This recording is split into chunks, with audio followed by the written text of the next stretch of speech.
NFL preseason football is officially underway, and unfortunately, the injuries are beginning to pile up. Over just the past week, we've seen multiple starters and key contributors go down during preseason games, regular practices, and joint practices. Some of these injuries appear relatively minor and shouldn't affect week one. Others could potentially change an entire position group and in a few cases end a player's season before it even begins. So today we're going to be breaking down some of the biggest injuries in the NFL from the previous week. First, we have Tyler Biadasz from the Los Angeles Chargers. He suffered a left knee injury, specifically ACL damage, which will be ending his season. This is going to be a major blow for the Chargers offensive line. Tyler suffered a significant left knee injury during Tuesday's joint practice against San Francisco 49ers on this play here. The injury occurred during an 11-on-11 period when the 49ers defensive tackle Sebastian Valdez fell onto Biadasz's leg. Tyler reportedly sustained the damage to his ACL along with additional structures in the knee, and the Chargers have now placed him on season-ending injury reserve. So for an isolated ACL reconstruction, return to NFL competition is commonly somewhere between that 9 to 12 months, although recovery varies significantly. This is especially significant because Los Angeles signed Biadasz this offseason to a 3-year deal specifically to stabilize their interior offensive line.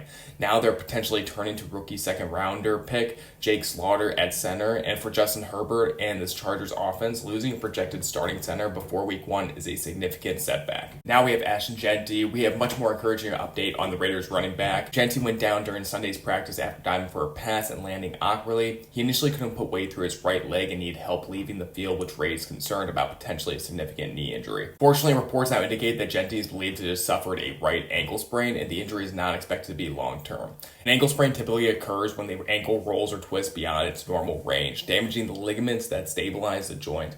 Most commonly, this involves lateral ankle ligaments on the outside of the ankle, although we don't know yet Jeanty's specific grade or which ligaments were involved. A mild ankle sprain can potentially resolve within 1 or 2 weeks, while a more moderate sprain can require at least 3 to 6 weeks or longer. For the Raiders, this was obviously much better news than initially feared. Jeanty is expected to be a centerpiece for this offense, so the biggest question now becomes whether he'll be ready for week one. For now, his exact timetable remains uncertain, but avoiding a major knee injury appears to be a huge win for Las Vegas. Next, we have Jayden Higgins from the Houston Texans. Unfortunately, we have another ACL injury. Texans wide receiver did go down Tuesday's joint practice with the Las Vegas Raiders. Reports initially described it as a lower body injury, but it was later confirmed that Higgins did tear his ACL and will miss the entire 2026 season. So once again, a reasonable or general return to sports window following an ACL reconstruction surgery is approximately 9 to 12 months. But returning to competition and returning to previous performance are not necessarily the same thing. For Higgins, though, the goal now shifts away from 2026 and toward getting him physically prepared for 2027. Houston loses an important young receiver before the season even starts. That puts additional pressure on the Texans' remaining receiving corps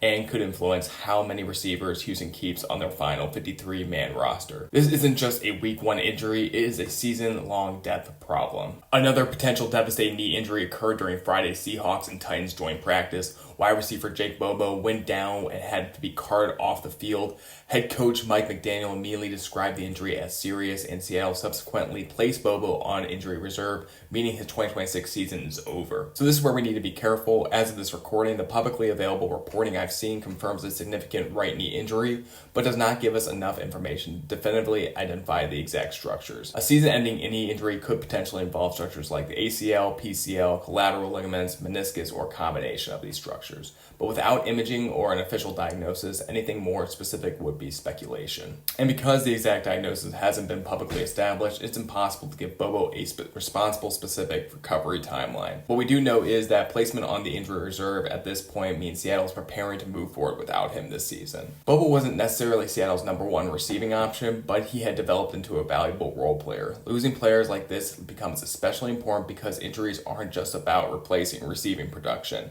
Teams also have to replace blocking assignments, special team snaps, and personnel package flexibility. Next is one of the biggest fantasy football and offensive injuries of the week. Alvin Kamara injured his knee during Tuesday's joint practice with the Dallas Cowboys. The good news is that he reportedly avoided an ACL tear, though the diagnosis has been reported an MCL sprain, with Kamara expected to miss approximately 4 to 6 weeks. So MCL injuries are generally classified into 3 grades. A grade 1 injury may only require 1 or 2 weeks, a moderate grade 2 injury commonly requires about several weeks, and then a complete grade 3 tear can require 6 weeks or longer depending on associated injuries. A report of 4 to 6 weeks timeline would suggest it is more than just a minor irritation. This creates an immediate problem for New Orleans. Kamara remains one of their most versatile players in the offense because of his ability to contribute as both a runner and a receiver.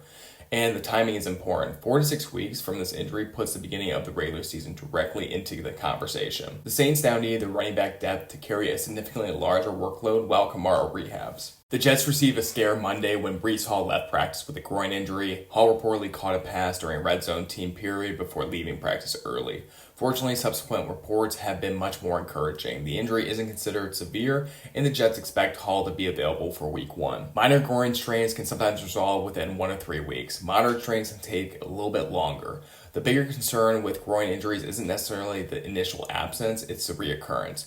So running backs repeatedly accelerate, cut, and absorb contact. So Hall needs to regain full strength and high-speed tolerance before the Jets expose him to a full workload. This looks much more like a preseason precaution than a long-term crisis. The Jets have the luxury of shutting Hall down now rather than risking turning a small muscle injury into something that affects September. Assuming there are no setbacks, he should remain on track for Week 1. And then the Colts also received a scare with tight end Tyler Warren. Warren went down while running a route during 11-on-11 in Wednesday's joint practice with Atlanta and left practice holding his groin. The good news is that the injury is reportedly minor with an expected absence of roughly 1 week. With the reported timeline being only about 1 week, this sounds consistent with relatively minor strain. The Colts don't need Warren playing preseason football badly enough to risk aggravating it. Assuming the reported timeline holds, this should be a very little regular season impact. The priority is simply getting Warren back to full speed practice without pain or compensation before Week 1. I'll continue to follow these injuries as we get closer to Week 1 because several of these timelines could change significantly over the next couple weeks.